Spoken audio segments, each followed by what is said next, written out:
بسم اللہ الرحمن الرحیم۔ عقائد نبوت اجزائی ایمان میں سے ایک عقیدہ نبوت ہے۔ اس پر یقین ہمارے ایمان کا حصہ ہے، کیونکہ ہر نبی اور رسول پر ایمان لانا مسلمان ہونے کی شرط ہے۔ البتہ جس نبی یا رسول کا زمانہ پائے اس کا امتی ہوگا۔ حضور صلی اللہ علیہ وآلہ وسلم کے دور سے لے کر قیامت تک کا زمانہ حضور صلی اللہ علیہ وآلہ وسلم کی نبوت کا زمانہ ہے۔ نبی یا رسول کی نبوت کے انکار سے خارج ایمان ہو جاتا ہے۔ ارشاد باری تعالیٰ ہے کہ فرمائیے کہ ہم اللہ پر ایمان لائے اور اس پر جو ہم پر اتارا گیا، اور حضرت ابراہیم علیہ السلام، حضرت اسماعیل علیہ السلام، حضرت اسحاق علیہ السلام اور حضرت یعقوب علیہ السلام اور اس کی اولاد پر اتارا گیا، اور جو حضرت موسیٰ علیہ السلام اور حضرت عیسیٰ علیہ السلام کو دیا گیا، اور جو دوسرے نبیوں کو ان کے رب کی طرف سے دیا گیا۔ ہم کسی ایک میں ان میں سے فرق نہیں کرتے اور اسے ماننے والے ہیں۔ معلوم ہوا کہ مجموعی طور پر تمام انبیاء کی نبوت کو تسلیم کرنا لازم ہے۔ نبوت کے متعلقہ عقائد مندرجہ ذیل ہیں۔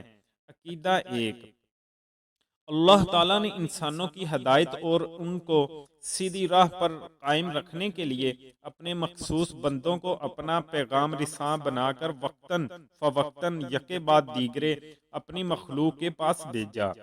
جن خاص بندوں کو اللہ تعالیٰ نے راہ حق کے لیے مبعوث فرمایا انہیں نبی یا رسول کہا جاتا ہے۔ اللہ کی خبر دینے والے کو نبی اور اللہ کی کتاب لانے والے کو رسول کہتے ہیں۔ اللہ تعالیٰ کے سب نبی انسان مرد تھے، نہ کوئی جن نبی ہوا اور نہ کوئی عورت، کیونکہ ارشاد باری تعالیٰ ہے کہ آپ صلی اللہ علیہ وآلہ وسلم سے پہلے جو رسول ہم نے بھیجے وہ بستیوں کے رہنے والے رجال یعنی مرد ہی تھے جن کی طرف ہم وحی کرتے تھے۔ عقیدہ دو، رسالت اور نبوت ایک واسطہ ہے جس کے ذریعے اللہ تعالیٰ کے احکام بندوں تک پہنچتے ہیں، اور اسی مقدس واسطہ سے بندوں کو اپنے مالک حقیقی کی پہچان اور معرفت حاصل ہوتی ہے۔ لہٰذا نبی اور رسول وہ مقدس انسان ہیں جن کو اللہ تعالیٰ نے نبوت اور رسالت کے لیے چنا۔ یہ بڑی عزت و وجاہت والے ہوتے ہیں۔ نبی اور رسول ہمیشہ اللہ کی پناہ میں ہوتے ہیں، اس لیے صغیرہ اور کبیرہ گناہوں سے مبرا ہوتے ہیں، یعنی یہ اللہ تعالیٰ کے معصوم بندے ہیں۔ نبی حسب و نسب اور اخلاق و کردار اور جمال و کمال، متقی و پرہیزگار اور اخلاق حسنہ سے ہر لحاظ سے آراستہ ہوتے ہیں۔ فہم و فراست کے لحاظ سے بھی ہر انسان سے بڑھ کر ہوتے ہیں۔ تمام عیبوں اور نقائص سے وہ پاک ہوتے ہیں۔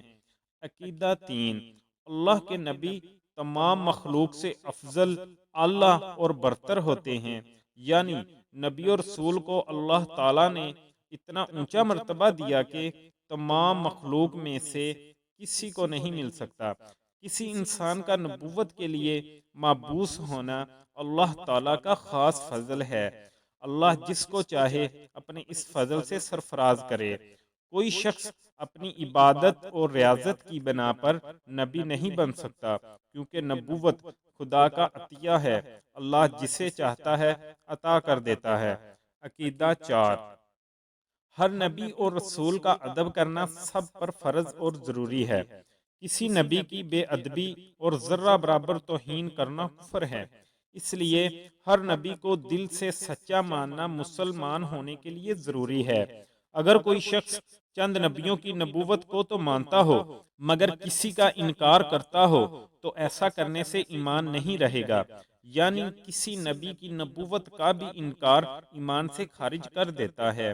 عقیدہ پانچ، اللہ تعالیٰ نے ہر قوم کی طرف انبیاء علیہ السلام مبعوث فرمائے تاکہ لوگوں تک سچا دین اور خدا کا پیغام پہنچائیں، چونکہ ارشاد باری تعالیٰ ہے کہ تحقیق ہم نے ہر امت میں اپنے رسول کو بھیجا تاکہ اللہ کی عبادت کرو اور شیطان سے بچو۔ پروردگار نے ہر قوم کی اصلاح اور ہدایت کے لیے اپنے انبیاء کو مبعوث فرمایا۔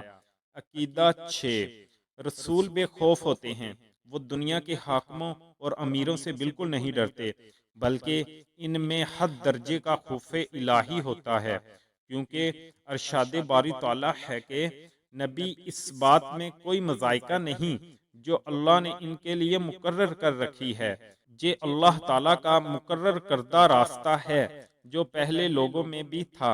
اللہ کا امر اندازے کے مطابق مقرر شدہ ہے، اور ان لوگوں میں جو اللہ کا پیغام پہنچاتے ہیں اور اسی سے ڈرتے ہیں اور سوائے اللہ کے کسی سے نہیں ڈرتے، اور اللہ کافی ہے حساب لینے والا۔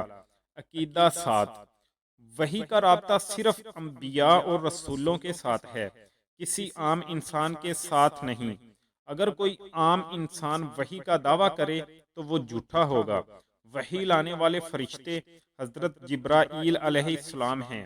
ارشاد باری تعالیٰ ہے کہ ہم نے آپ صلی اللہ علیہ وآلہ وسلم کی طرف وحی بھیجی، جیسے کہ حضرت نوح علیہ السلام پر وحی بھیجی تھی، اور نبیوں پر بھی جو بعد میں آئے، اور ہم نے ابراہیم علیہ السلام اور اسماعیل علیہ السلام اور اسحاق علیہ السلام اور یعقوب علیہ السلام اور ان کی اولاد اور حضرت عیسیٰ علیہ السلام اور یونس علیہ السلام اور ہارون علیہ السلام اور سلیمان علیہ السلام پر وحی بھیجی، اور ہم نے داؤد علیہ السلام کو بھی زبور دی۔